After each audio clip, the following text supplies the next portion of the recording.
Tomi Adetayo is an experienced and passionate teacher with over 15 years of experience teaching young children in London, Saudi Arabia, Kuwait and the UAE. In addition to her teaching career, she has a keen interest in portrait photography, video editing and script writing.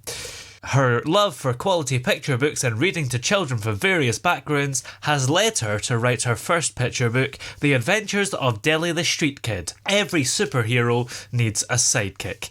And Tomi joins us now. How are you today? I'm fine. I'm good. Thank you so much for having me. So what was it that inspired you to write this book? I went on a trip to Nigeria and I saw something that really changed. It changed me so much.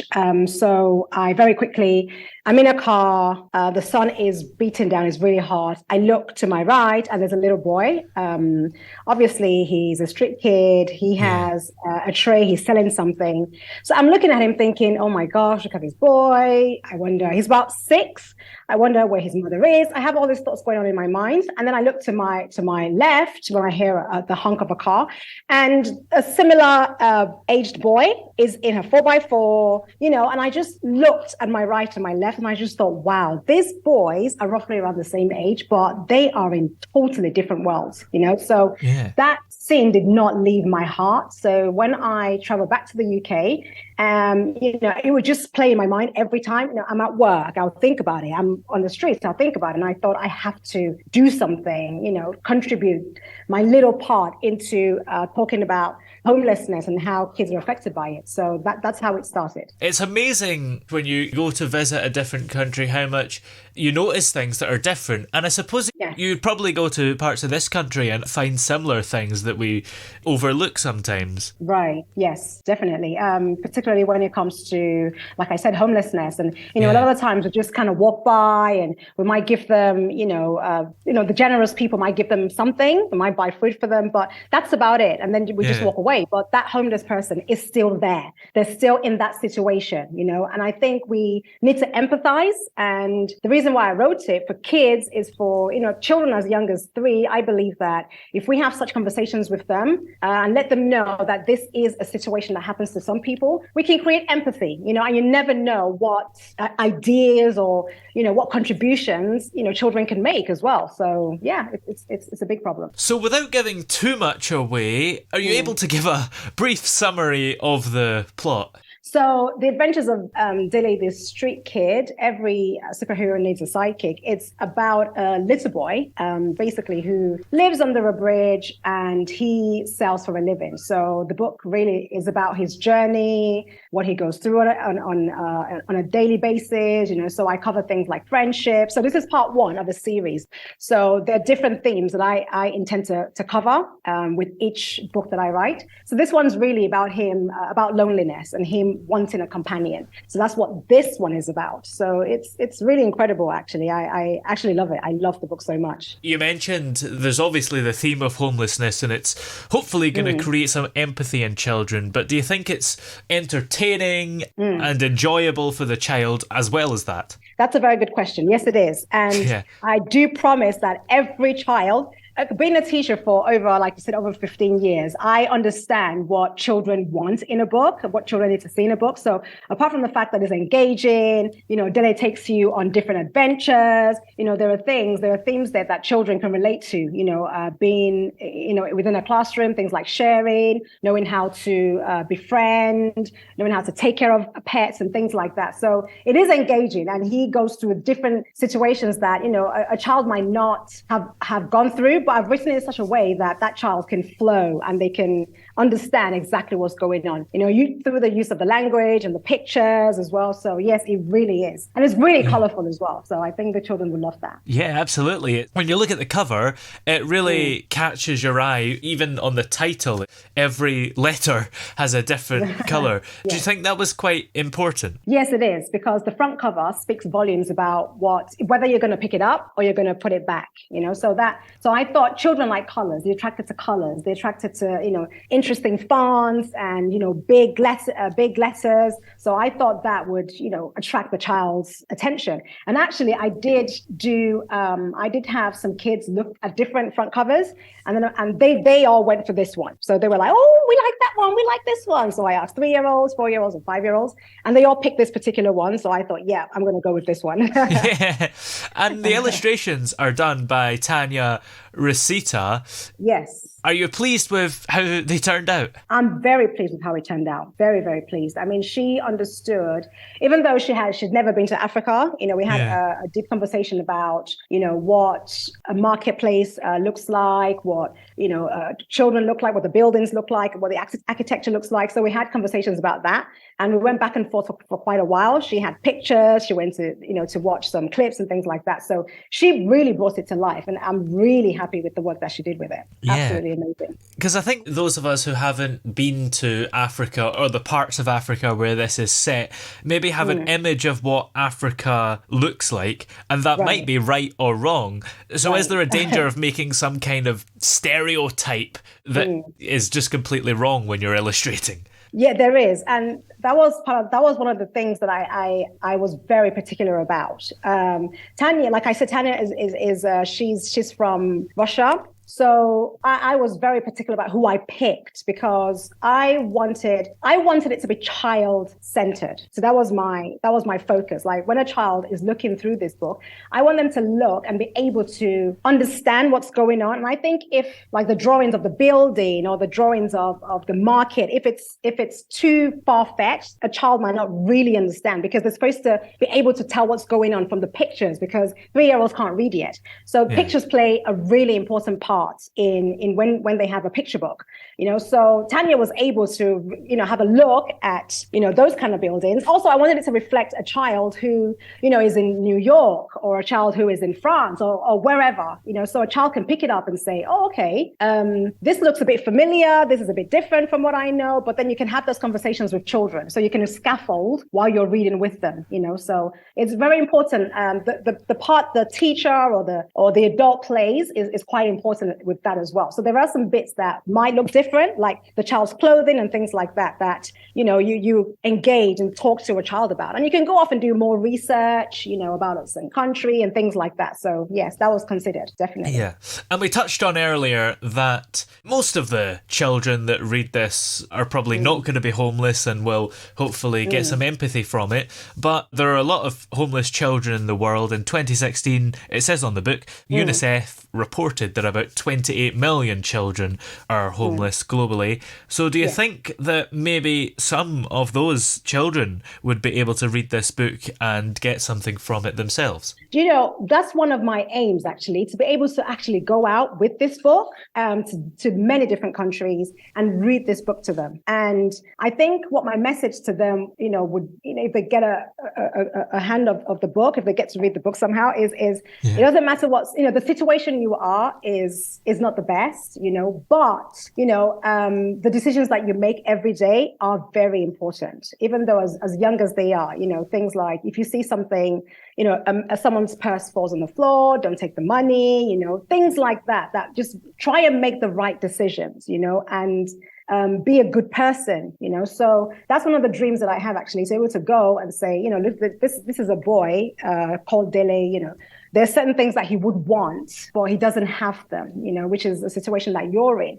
And just have this kind of conversations with them, like, what would you want? How do you think you can get to where you want? And hopefully on a grander scale, maybe work with different organizations and see how we can do more for, certain street children. So that's another dream of mine, actually, that I have. And as well as the whole theme of homelessness, are there any other messages in the book that you hope children will learn from? So again, I'm going to talk about, in the series as a whole, friendships, things like sharing, again, making the right decisions.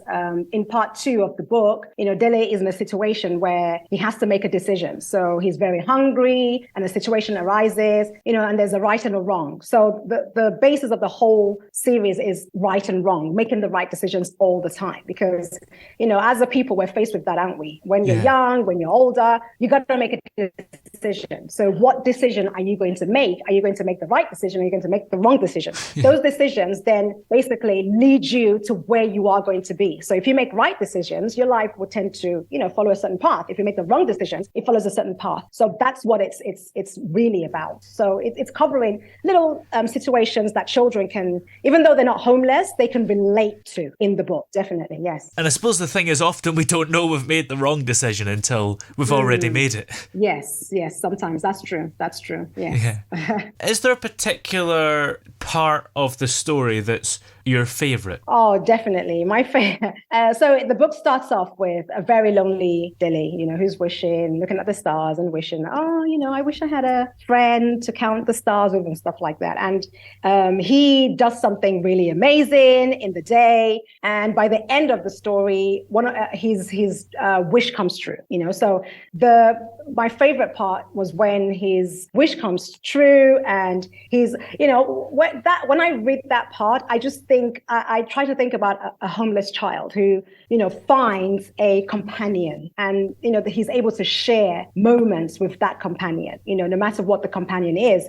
So that for me, because thinking back of that boy that I saw in Lagos on his own, and I was just, it's like, everyone needs somebody, particularly when you're a child, you need somebody there, so that's my favorite part, when he does find what he's looking for. So yeah, definitely my favorite part of the book. Now, you're also interested in script writing and you're currently working on a short movie about Dele. So what can you tell us about that project? So I just started that project and I want to bring to light a lot more about homelessness, because you can cover it in a book, like I have, but I think when you're watching it as well, there's certain emotions that you can evoke from people, and that's what I'm going for. So looking at the pictures, like, oh, this is nice, he's running with a tray on his head, oh, that's cute, that's lovely, but then actually seeing that, a boy standing under the hot sun, he's desperate for some water, he doesn't have water, things like that. I think it speaks more. It has a lot more impact, I think, when you see that visually, when you see it on a screen.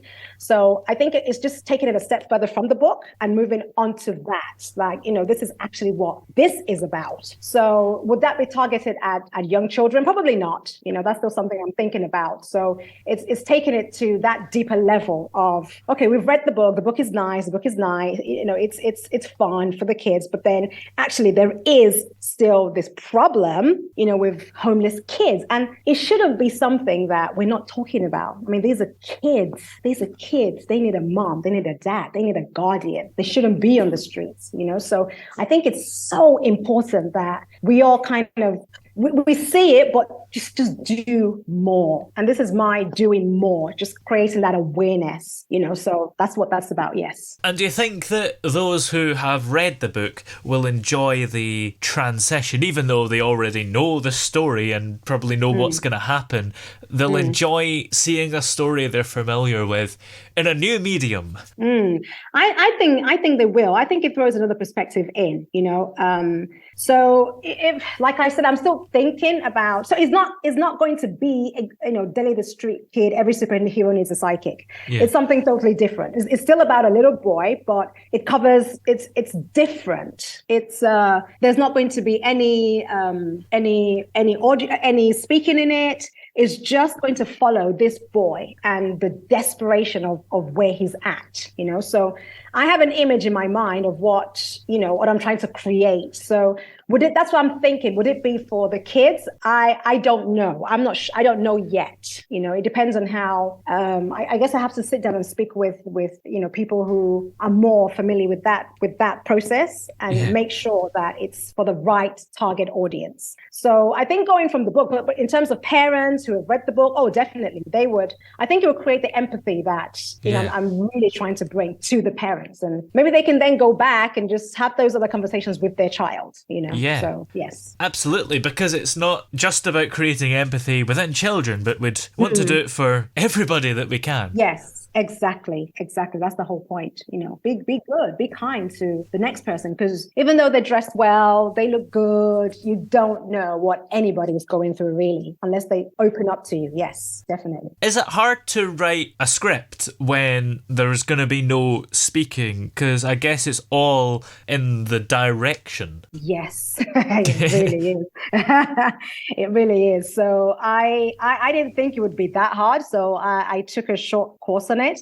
And the answer to that is it is very, very hard. Yeah. It's very hard because you have to think about how to engage the audience, and when you're writing, there's this show, don't tell. So that makes it so difficult because you want to tell, this is what's going to, but you kind of have to sit back and let the audience figure it out themselves. So it's actually very, very difficult. So I'm having to go back, and then, I've written like 10 lines and I'm like, oh, all of it has to go. I have to start again. So it's a long, tedious process, but I think it'll be worth it in the end, definitely. Because you've already written the first book and you know the character, does that make it a little bit easier for you than it would be if you were starting from scratch? Yes, it does. It does. It makes it easier because what I tried to do when I was in Nigeria was, when I saw that boy, then I went to places where I had more access. I didn't go to talk to them, but I was,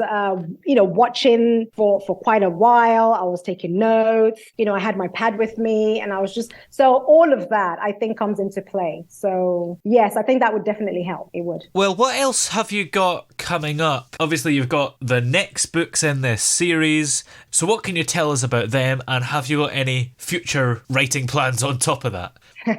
So this actually took me 4 years to complete.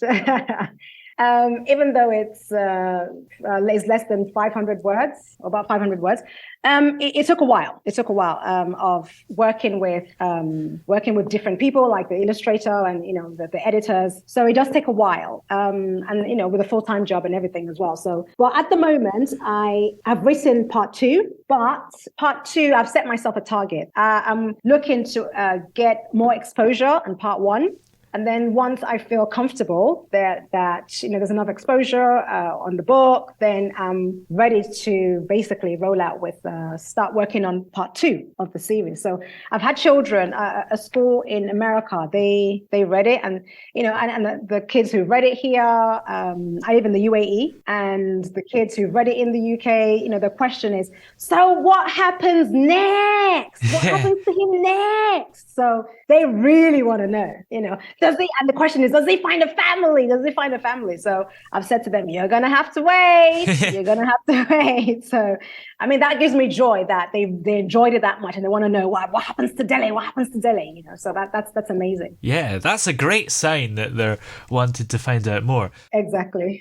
And how come the first book took 4 years? Was it just the full-time job? It's trying to juggle everything. So I'm a photographer. I have a project called 1,000 Faces. So I'm a jack of all trades, trying to master all of them.